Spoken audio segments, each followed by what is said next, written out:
கலந்து ஆலோசிப்போம் யூடியூப் வழியாக உங்களிடம் கலந்து உரையாடுவதில் மகிழ்ச்சி அடைகிறேன். சமீபத்தில் தமிழ்நாடு அரசு ஒரு புதிய திட்டத்தை கொடுத்துருக்குறாங்க. அது என்ன திட்டம்னு கேட்டால், வெளிநாடு வாழ் தமிழர்களுக்கான புதிய நலவாரிய திட்டம்ங்கப்பட்ட ஒரு திட்டத்தை அமைச்சிருக்கிறாங்க. அப்போ இந்த நலவாரிய திட்டத்தினுடைய நன்மைகள் என்ன, இது எவ்வாறு விண்ணப்பிக்க முடியுங்கிறத தெளிவாட்டு முறையில் உங்களுக்கு இந்த ஆடியோ மூலயமா உங்களுக்கு நான் தெரிவிக்கப்படுத்துகிறேன். தமிழ்நாட்டை சேர்ந்தவர்கள், படித்தவர்கள் மற்றும் படிக்காதவர்கள் என பல லட்சம் பேர் வேலைக்காகவும் சொந்த தொழிலுக்காகவும் வெளிநாடுகளில் நம்ம வேலை செய்துட்ருக்கிறோம். அப்படி உலகெங்கிலும் வாழக்கூடிய தமிழ் மக்களுக்கு ஆதரவளிக்கக்கூடிய ஒரு முயற்சியிலையும் பல புதிய முயற்சிகளையும் திட்டங்களையும் தமிழக அரசு புலம்பெயர்ந்த தமிழர்கள் நலத்துறையானது NRTங்கிற மாதிரி ஒரு விஷயத்தை அறிவித்துள்ளது. அதாவது வெளிநாடுகளில் அல்லது பிற மாநிலங்களில் வசிக்கும் 18 வயது முதல் 58 வயதுக்குட்பட்ட வெளிநாடு தமிழர்களுக்கான மாநில அரசாங்கம் கல்வித்தொகை, கல்வி உதவித்தொகை, திருமண உதவித்தொகை, உடல்நல காப்பீடு திட்டம் போன்ற பல்வேறு சிறப்பு நல திட்டங்களை மற்றும் சலுகைகளை அறிவித்துள்ளது. இது இந்த விண்ணப்பிக்கக்கூடிய விஷயத்தை அவங்க ஒரு ஆன்லைனில் ஒரு கொடுத்துருக்குறாங்க. அந்த இதில் போய் இணையதளத்தில் போய் நீங்கள் பதிவு செய்யணும். அப்படி இணையதளத்தில் நீங்கள் பதிவு செய்ய முடியலைன்னா, குவைத்தில் எரிக்கப்பட்ட பல்வேறு அமைப்புகளுடைய தலைவர்களும் அந்த அமைப்பை சார்ந்த சகோதரர்களும் வாரத்துக்கு ஒரு நாள், அதாவது வெள்ளிக்கிழமை மதியம் ஈவினிங் 6 மணிலிருந்து 9:30 மணி வரைக்கும் பாலிவுட் உணவகத்தினுடைய மேல் மாடியினுடைய தளத்தில் கிட்டத்தட்ட ஒரு நாளைக்கு ஒரு வாரத்துக்கு 150-200 பேர்கிட்ட விண்ணப்பிச்சுட்டு இருக்கிறாங்க. இது என்னென்ன ஆவணங்கள் கொண்டுட்டு போகணும், என்ன மாதிரிப்பட்ட டாக்குமெண்ட்டுகள்லாம் வேணுங்கிறத தெளிவான முறையில் இந்த ஆடியோவில் உங்களுக்கு நான் இப்போ இந்த இருக்கப்பட்ட அந்த யூடியூப்பில் வரக்கூடிய அந்த ஆடியோவில் உங்களுக்கு தெளிவாட்டு சொல்லியிருக்கிறாங்க. நீங்கள் அதை கேட்டு பயன்படுங்க. இந்த இதில் பதிவு செய்தவுடன் உங்களுக்கு ஒரு அடையாள அட்டை கிடைக்கும். இந்த அடையாள அட்டை 3 வருடங்களுக்கு ஒரு முறை புதுப்பிக்க வேண்டிய ஒரு டேட் கொடுத்திருக்கிறாங்க. பதிவு கட்டணமாக 200 ரூபாய் வசூலிக்கப்படும் என்ற ஒரு அறிவிப்பை இந்த அரசு அறிவிச்சிருந்தாங்க. இருந்தாலும் உறுப்பினர் சேர்க்கையை ஊக்குவிக்கக்கூடிய ஒரு வகையில் தமிழக அரசு தற்போது ஒரு சலுகை நமக்கு அறிவிச்சிருக்குது. அது என்ன சலுகைன்னு கேட்டால், இது தொடர்பாக அயலக தமிழருக்கான நலவாரியம் வெளியிட்டுள்ள அறிக்கையில் என்ன சொல்லியிருக்காங்கன்னா, மே 15, 2024 முதல் ஆகஸ்ட் 15, 2024 வரையிலான 3 மாத காலங்களுக்குள் பதிவு செய்யக்கூடிய எந்த நபர்களுக்கும் பதிவு கட்டணம் இல்லை. அதுக்கப்புறம் பதிவு செய்தீங்கன்னா அந்த பதிவு கட்டணம் கண்டிப்பாக நடைமுறைப்படுத்தப்படுங்கிறத ஒரு அறிவிப்பை கொடுத்திருக்கிறாங்க. அப்போ இது யாரெல்லாம் விண்ணப்பிக்கலாம் அப்படின்னு பார்த்தீங்கன்னா, தமிழக அரசு வெளியிட்டுள்ள இந்த அறிக்கையின்படி வெளிநாட்டில் வசிக்கும் NRT மற்றும் இந்தியாவில் வசிக்கக்கூடிய NRT என 2 பிரிவுகள் இந்த நல்ல திட்டத்துக்களை சேர்க்கப்பட்டுள்ளது. அதுபோல் வெளிநாடுகளுக்கு உள்ள ஆள்களுக்கு என்னென்ன இதெல்லாம் தேவைன்னு கேட்டால், பாஸ்போர்ட்டு, அவங்களுடைய உரிய ஆவணங்கள், அவங்க எந்த இடத்துல வேலை செய்கிறாங்களோ அவங்களுடைய அந்த ஐடி கார்டுகள், மற்றபடி அவங்களுடைய ஃபோட்டோ, ஜிமெயில், இதெல்லாம் கண்டிப்பாக அந்த எந்தெந்த ஆவணங்களெல்லாம் அதை கேட்குறாங்களோ அந்தந்த ஆவணங்கள்லாம் நீங்கள் கொடுத்து உங்களுடைய கார்டை நீங்கள் புதுப்பிச்சுக்கிடுங்க. இது உண்மையிலே தமிழக அரசு நமக்கு கொடுத்துருக்கக்கூடிய ஒரு பெரிய அரிய வாய்ப்பு. இந்த அரிய வாய்ப்பை நீங்கள் தவற விட்டுறாதீங்க. இந்த வாரம் நீங்கள் வெள்ளிக்கிழமை மதியம், அதாவது ஈவினிங் 6 மணிக்கு, சாயங்காலம் 6 மணிலேருந்து 9:30 மணி வரைக்கும் பாலிவுட் உணவகத்தினுடைய மேல் மாடியில் தளத்தில் இந்த ரெஜிஸ்டர் நடந்துட்டு இருக்குது. குவைத்தில் இருக்கப்பட்ட பல்வேறு அமைப்புகளை சேர்ந்த சகோதரர்கள் இதை எடுத்து நடத்துகிறாங்க. உண்மையிலே அவங்களுடைய நேரத்தையும் காலத்தையும் பொருட்படுத்தாது இந்த வேலைக்கு வேண்டிய 1.5 மாத காலமாக எப்போ இந்த அறிவிப்பு கொடுக்கப்பட்டிருக்குதோ அன்னையிலேருந்து இது வரைக்கும் அவங்க அந்த வேலையை தொடர்ந்து செய்துட்டு இருக்கிறாங்க. அதனால் குறைஞ்ச நபர்கள் மட்டும்தான் இந்த ஃபார்ம் ஃபில்லப் பண்ணிட்டு ரெஜிஸ்டர் பண்ணியிருக்கிறாங்க. இன்னும் ஏராளமான ஆயிரக்கணக்கான தமிழ் மக்கள் இருக்கிறாங்க.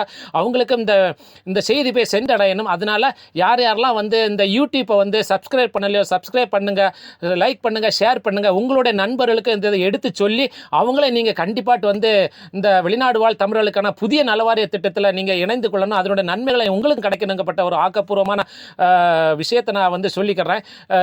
இந்த வீடியோவில் நிறைய விஷயங்கள் பேசிட்டு இருக்கிறாங்க. இந்த வீடியோ நீங்கள் ஃபாலோ பண்ணி கேளுங்க, லைக் பண்ணுங்கள், ஷேர் பண்ணுங்கள், கமெண்ட் பண்ணுங்கள். உங்களுடைய நண்பர்களுக்கு நீங்கள் இது அனுப்பி கொடுங்க.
வெளிநாடு வாழ் தமிழர்கள் அறக்கட்டளையினுடைய தலைவர் வந்து நம்ம மரைக்கார் அவர்கள்ட்ட நம்ம வந்து இப்போ ஒரு சிறிய ஒரு பேட்டி எடுக்கிறோம். அதாவது வந்து கடந்த 2 மாதங்களாக அவங்க வந்து மிகப்பெரிய அளவில் வந்து வெளிநாட்டிலேருந்து வேலை செய்யப்பட்ட இந்த தமிழ் மக்களுக்காக வேண்டி பெரிய சேவைகளை செய்துக்கிட்டு இருக்கிறாங்க.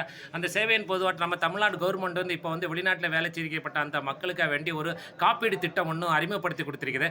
அந்த காப்பீடு திட்டம்ங்கிறது வந்து என்ன வகையான அது ஒரு ஊக்கத்தொகை, எப்படி அந்த மக்களுக்கு போய் சேருது, எத்தனை மாதம் அந்த இந்த ரெஜிஸ்டர் வந்து இருக்குது, எல்லா செய்திகளும் அவங்க இப்போ விலாவரியா உங்களுக்கு இப்போ தரத்துக்காக வேண்டி இருக்கிறாங்க. அண்ணா நீங்கள் சொல்லுங்க, இந்த தமிழ்நாடு அரசு இந்த காப்பீடு திட்டத்தினுடைய ஒரு சிறிய விளக்கத்தை பற்றி நீங்கள் இந்த மக்களுக்கு வந்து புரிய வைங்க. கலந்தாலோசிப்போம் யூடியூப் சேனலுக்கு நம்ம இதன் வழியாக நல்வாழ்த்துக்களை தெரிவித்துக் கொள்கிறோம். அதனுடைய பார்வையாளர்கள் அனைவருக்கும் இந்த நேரத்தில் வாழ்த்துக்களை தெரிவித்துக் கொள்கிறோம். இந்த சேனலை வந்து சப்ஸ்கிரைப் பண்ணாதவங்க சப்ஸ்கிரைப் பண்ணிக்கொள்ளுங்கள்.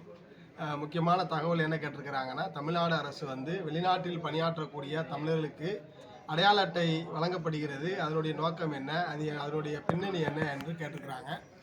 நம்ம வந்து வெளிநாடு வாழ் தமிழர் அறக்கட்டளை நலச்சங்கம் என்று ஒரு அமைப்பை ஆரம்பித்து உலகம் முழுவதும் இந்த அமைப்பு கிளைகளாக ஆரம்பிக்கப்பட்டு நம்ம செயல்பட்டு இருக்கிறோம். 20க்கும் மேற்பட்ட நாடுகளில் இந்த அமைப்பு செயல்படுகிறது. பல நாடுகளில் தமிழ்நாடு அரசு சொன்ன அந்த அடையாள அட்டை பெறுவதற்கான பணிகள் மும்முரமாக நடந்துக்கிட்டு இருக்குது. இன்றைக்கி கூட கத்தாரில், சவுதியில், ஜித்தா, ரியாத் போன்ற பகுதிகளெல்லாம் நம்ம நிர்வாகிகள் அதுக்கான முன்னணியில் செஞ்சிட்டு இருக்கிறாங்க. மாலத்தீவில் ஷேக் சலீம்ங்கிறவர் முன்னெடுத்து செஞ்சிட்டு இருக்கிறாங்க. மலேசியாவில் வந்து மாஸ்டர் கோகிலவாணிங்கிறவங்க அதை முன்னெடுத்து செஞ்சிட்டு இருக்கிறாங்க. இதனுடைய முக்கியமான நோக்கம் என்னென்னா, வெளிநாட்டில் பணியாற்றக்கூடிய தமிழர்களுக்கு நலவாரியாக நல அமைச்சகம் வேணும் என்று நம்ம பல்வேறு போராட்டங்களை நடத்தி நம்மளை மாதிரி பல அமைப்புகள் வந்து அதற்காக போராட்டம் நடத்தி இப்போ நம்ம பெற்றுட்ருக்கோம். அப்படிப்பட்ட இந்த சூழ்நிலையில் இப்போ தமிழ்நாடு அரசு வந்து அடையாள அட்டை வந்து நீங்கள் பதிவு செய்யுங்கன்னு சொல்லி அறிவிச்சிருக்கிறாங்க. அதனுடைய அறிவிப்பு வந்து எந்த மாதிரி அறிவிச்சிருக்கிறாங்கன்னா, அந்த அடையாள அட்டை வந்து 2 விதமாக, முதல்ல உறுப்பினருக்கு சேரக்கூடியது ஒன்று, இன்னொன்று காப்பீட்டு திட்டத்தின் அடிப்படையில் அந்த அடையாள அட்டையை பயன்படுத்திக்கலாம் அப்படின்னு. ஒன்று வந்து கட்டணம் வந்து 200 ரூபாயும், இன்னொரு கட்டணம் 800 ரூபாயும் அறிவிக்கப்பட்டிருக்குது. இது எப்படின்னா, ஆகஸ்ட் இந்த வரக்கூடிய 2024 ஆகஸ்ட் 15ஆம் தேதிக்குள்ளே நீங்கள் பதிஞ்சிங்கன்னா உங்களுக்கு இலவசமாக பதிஞ்சுக்கலாம். தமிழ்நாடுடைய அந்த இலவச அடையாள அட்டை பெறுவதற்கு அதுக்குள்ளே நீங்கள் பதிஞ்சுக்கலாம். ஒருவேளை நீங்கள் ஆகஸ்ட் 16ஆம் தேதி பதிய போகிறதா இருந்தால் நீங்கள் வந்து அதுக்கான கட்டணம் கட்டணும். அரசாங்கம் சொல்லப்பட்ட அந்த கட்டணம் கட்டினால் அதுக்கு வந்து எவ்வளோ கட்டணம் வந்து இப்போ வந்து தமிழ்நாடு கவர்மெண்ட் வந்து அதுக்கு 200 ரூபா சொல்லியிருக்கிறாங்க. 200 ரூபா. அப்புறம் காப்பீட்டு திட்டத்துக்கு 800 ரூபா சொல்லியிருக்கிறாங்க. இப்போ அடையாள அட்டை பதிவுறதுக்கும் காப்பீட்டு திட்டமும் வெவ்வேறு. அது முதல்ல புரிஞ்சுக்கணும். நீங்கள் அடையாள அட்டை பெற்றுவிட்டால் உடனே நீங்கள் வந்து அது அரசினுடைய பலன்கள் கிடைச்சிரும் அப்படிலாம் கிடையாது. இன்னொரு இது நீங்கள் பதியும் போது தான் இந்த அடையாள அட்டை வந்து பயனுள்ளதாக அமையும். இதன் மூலமாக என்ன கிடைக்கும் அப்படின்னா, இப்போதைக்கு இந்த அரசு சொல்லக்கூடியது நம்ம அப்புறமா 2வது சொல்லுவோம். இந்த அடையாள அட்டை பெற்றவர்களுக்கான என்ன அரசு பயன் இருக்குது அப்படின்னா, அதாவது நம்ம எங்கேனாலும் பிறந்துட்டோம்னாலே மரணம் என்பது எல்லாருக்கும் உண்டு.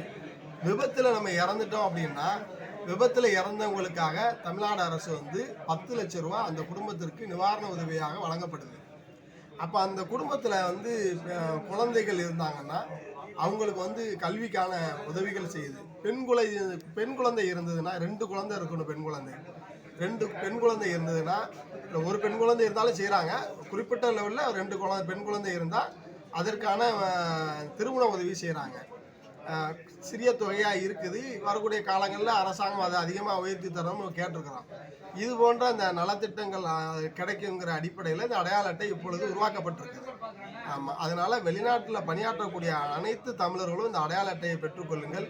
இதில் பல்வேறு வதந்திகளை யாரும் கிளப்புவாங்க, அதை யாருமே நீங்கள் மனசில் எடுக்க கொள்ளாமல். இப்போ இந்த தமிழ்நாடு கவர்மெண்ட் அரசு வந்து இந்த நலத்திட்ட உதவிகளை அறிமுகப்படுத்துகிற நாள்லேருந்து இது நாள் வரைக்கும் உங்களுடைய கணிப்பில் வந்து எத்தனை பேர் இந்த குவைத்தில் வந்து ரெஜிஸ்டர் பண்ணியிருப்பாங்க? இல்லை, நாங்களே நேரடியாக அயலக தமிழர் நல ஆணையத்தில் வந்து நம்ம கேட்ட பொழுது எங்களுடைய நிர்வாகி மாநில துணை பொதுச் செயலாளர் நூர் முகமது அவர்கள் வந்து கேட்டு அதுக்குண்டான எல்லாம் வாங்கியிருக்கிறாங்க. வாங்கினதை பொறுத்தவரை அதாவது கொய்த்து நாட்டை பொறுத்தவரை இது வரைக்கும் 4500 பேர் தான் பதிஞ்சிருக்கிறாங்க மொத்தத்திலேயே. ஓ சரி சரி. 1.5 லட்சம் பேர் 2 லட்சம் பேர் இருக்கக்கூடிய இந்த கொய்த்துல மொத்தத்திலே 4500 பேர் தான் பதிஞ்சிருக்கிறாங்க. அதுக்கு மேல இது வரைக்கும் யாருமே இல்ல பதியல. சரியான அந்த வீட்டுகளில் வேலை செய்யப்பட்ட ஆட்கள்கிட்ட எல்லாம் அது போய் சேரலையா இல்லாட்டி? காரணம் விழிப்புணர்வு மக்கள்கிட்ட ஏற்படல. அது இல்லாம இந்த இந்த அடையாள அட்டையினால என்ன நமக்கு கிடைச்சிட போகுது? இது என்ன, இது விழிப்புணர்வே அந்த மக்கள்கிட்ட இல்ல. நம்ம போராடி பெற்றிருக்கோம் இது, ஆனா இதனுடைய நன்மைகள் என்னன்னே இந்த மக்கள் தெரியாம இருந்துகிட்டு இருக்கிறாங்க. சிலர் வந்து இது தேவையில்லாதது, இது அரசியலுக்கு உண்டானது, அதனால இது வேண்டாம் அப்படிங்கிற மாதிரியும் குழப்பத்தை உருவாக்கி. சரி, இப்போ இந்த 52 50 வயசுக்கு 50 வயசு கீழே இருக்கப்பட்ட ஆளுகளுக்கு அந்த கார்டு வந்திருக்குது. 52 53 வயசுல உள்ள ஆளுகளுக்கு இன்னும் வரல. இதுக்கு நீங்க இந்த கவர்மெண்ட்டுக்கு வந்து என்ன கோரிக்கை நீங்க வைக்கிறீங்க? நம்ம தமிழ்நாடு முதல்வர் மு.க. ஸ்டாலின் அவர்களுக்கு நம்ம என்னைக்கு வந்ததோ அன்னைக்கே நம்ம அறிவிச்சிருக்கோம். சரி சரி. முதல்வர் அறிவிச்ச டயத்திலேயே நாங்க ஒரு இடத்துக்கு போகும்பொழுது வாகனத்துல போயிட்டு இருக்கும்போது தகவல் வந்ததும் முதல்வருக்கு நன்றி தெரிவித்து அதிலேயே நம்ம சொல்லியிருந்தோம்.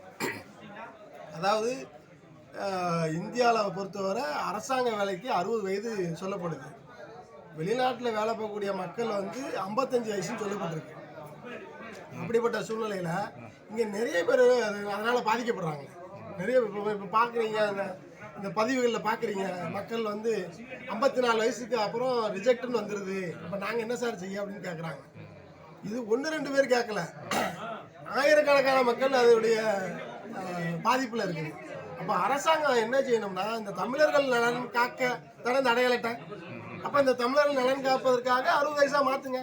நீங்க ஏஜை கூட்ட சொல்றீங்க, ஏஜை கூட்டி நம்ம அரசுக்கு வந்து கோரிக்கை வைக்கிறீங்க, பணியோட கேட்குறோம். அப்புறம் மிக முக்கியமாக என்னன்னா, கேரள அரசு வந்து என்ன பண்ணுது அப்படின்னா, 3 மாதத்துக்கு ஒரு முறை என்று கட்டணம் அடிப்படையில் காசு வாங்கி, இந்திய காசு குறைஞ்சது 300 ரூபா வாங்குறாங்கன்னு நினைக்கிறேன். குறைஞ்சது, அதிகபட்சம் நீங்கள் 3000 ரூபாய்க்கு வரைக்கும் நீங்கள் கட்டிக்கலாம், 10,000 வரைக்கும் நீங்கள் கட்டிக்கலாம். இது எதனால் அப்படின்னா, நீங்கள் பணி முடித்து ஊருக்கு போகக்கூடிய சூழ்நிலையில் ஓய்வூதியம் வந்து உங்களுக்கு வழங்கப்படணும் அப்படிங்கிற அடிப்படையில் கேரள அரசு என்ன பண்ணுது அப்படின்னா, அங்கே இருக்கக்கூடிய மலையாளிகள் எங்கெல்லாம் வெளிநாட்டில் இருக்காங்களோ அவங்கள அத்தனை பேர் நார்கோ அப்படின்னு சொல்லி ஒரு அமைப்பு, எப்படி NRTIAன்னு இருக்குதோ அது மாதிரி கேரள அரசு நார்கோங்கிற ஒரு அமைப்பு ஆரம்பித்து அந்த மக்களுக்கு, மலையாளி மக்களுக்கு உதவி செஞ்சுட்டு வருது. அவங்க என்ன பண்ணுறாங்கன்னா, 300 ரூபா குறைஞ்சபட்சம் ஒரு தொகையை வச்சு மாதம் இல்லை வர்ற 3 மாதத்துக்கு ஒரு முறைன்னு சொல்லி கட்டணத்தை வாங்கி அவங்க முடிச்சுட்டு ஊருக்கு போகக்கூடிய சூழ்நிலையில் ஓய்வூதியம் கிடைப்பதற்காக அந்த அரசு செய்யுது. கேரள அரசு செய்துட்டு இருக்குது. அதே மாதிரி தமிழ்நாடு அரசு செய்யணும்னு சொல்லி நம்ம வந்து இந்த நேரத்தில் பணியோட கேட்டுக்கொள்கிறோம். அதற்காக அங்கே கேரள அரசு என்ன பண்ணியிருக்குன்னா, அவங்களுக்குன்னு ஒரு தனியாக ஒரு வங்கியை உருவாக்கியிருக்காங்க. அதுதான் உங்களுக்கு. அதே போன்று தமிழ்நாடு அரசு ஒரு வங்கியை உருவாக்கி அதன் மூலமாக ஓய்வூதிய திட்டத்தை கொண்டு வரணுங்கிறது நம்ம. நீ அருமையான கருத்தை வந்து பதிவு செய்திருக்கிறீங்க. இனி வரக்கூடிய காலங்களில் நீ எத்தனை பேர் வந்து ஒரு முக்கியமான வேண்டுகோள், இப்போ ஆகஸ்ட் 15 வரைக்கும் தான் இலவச பதிவுன்னு சொல்லியிருக்காங்கல்ல, அரசாங்கம் வந்து இந்த வருட எண்டு வரைக்கும் 2024 டிசம்பர் வரைக்கும் இலவச பதிவு செய்யலாம், கட்டணம் கிடையாது என்ற ஒரு அறிவிப்பை இந்த அரசாங்கம் அறிவிக்கணும்னு சொல்லி வெளிநாடு வாழ் தமிழர் அறக்கட்டளை நலச்சங்கம் சார்பாக கேட்டுக்கிறோம். ரொம்ப நன்றி, ரொம்ப நன்றி, ரொம்ப நன்றி. நம்ம கலந்தாலோசிப்போம் யூடியூப் சேனலுக்கு மீண்டும் எங்களுடைய நன்றியையும் நல்வாழ்த்துக்களை தெரிவித்துக் கொள்கிறோம். உங்க பேர் என்ன பேரு? சுலைமான் பாய். சுலைமான், நீங்க வந்து கார்டு பதிய வச்சிங்களா? தமிழ்நாடு அரசு இந்த திட்டங்கள் கொண்டு வந்தல, நீங்க பதிஞ்சிட்டீங்களா? உங்களுடைய நிலைமை இது எப்படி இருக்குது? நான் பதிவு பண்ண வந்தேன் பாய். சரி. இங்க வந்து கவர்மெண்ட் சட்டம் பிரகாரம் வந்து 53 வயசு வரைக்கும் தான் பாய் சொல்றாங்க. ஓகே. 53 வயசுனாக்க என்ன மாதிரி 60 வயசு வரைக்கும் இங்க மக்கள் இங்க வேலை செய்யறாங்க. ஓகே. எனக்கு இப்ப 54 நடக்குது பாய் ஸ்டார்டிங்கு. ஓகே. தமிழ்நாட்டில் கவர்மெண்ட் வேலையே வந்து 60 வயசு வரையும் நீங்க இது கொடுத்துருக்கீங்க பாய். 60 வயசு வரையும் இங்க கொடுத்துருக்காங்க பாய் தமிழ்நாடு கவர்மெண்ட் வேலை. இங்க வந்து இங்கேயே 60-62 வயசு வரையும் வேலை செய்யறாங்க மக்கள், பொதுமக்கள். என்ன மாதிரி நிறைய பேர் வேலை செய்யறாங்க, என்ன மாதிரி எத்தனையோ பேர் பாதிக்கப்பட்டிருக்காங்க. அது மட்டும் இல்ல, வயசானவங்களுக்கு தான் இது தேவையே படுது, இன்சூரன்ஸ் இதெல்லாம். வயசானவங்களுக்கு விட்டுட்டு வயசு சிறு பசங்களுக்கு போட்டிருக்காங்க. தமிழ்நாடு கவர்மெண்ட்டுக்கு என்ன கோரிக்கை வைக்கிறீங்க? தமிழ்நாடு கவர்மெண்ட்டுக்கு 60 வயசு வரையும் கொஞ்சம் ஆக்கினா பரவாயில்ல, அதுக்காக தான் நான் கோரிக்கை வைக்கிறேன் பாய். எனக்கோசம் என்ன மாதிரி நிறைய மக்கள் பாதிப்பட்டிருக்காங்க, அவங்களுக்கு இந்த மாதிரி ஒரு சிஸ்டத்தை கொண்டு வந்து கொடுக்குன்னு சொல்லி நான் ரொம்ப கேட்டுக்கொள்கிறேன். யாரா? ஸ்டாலின் தானே கவர்மெண்ட், ஸ்டாலின் கவர்மெண்ட்டை கேட்டுக்கொள்கிறேன். சரி சரி. Okay okay.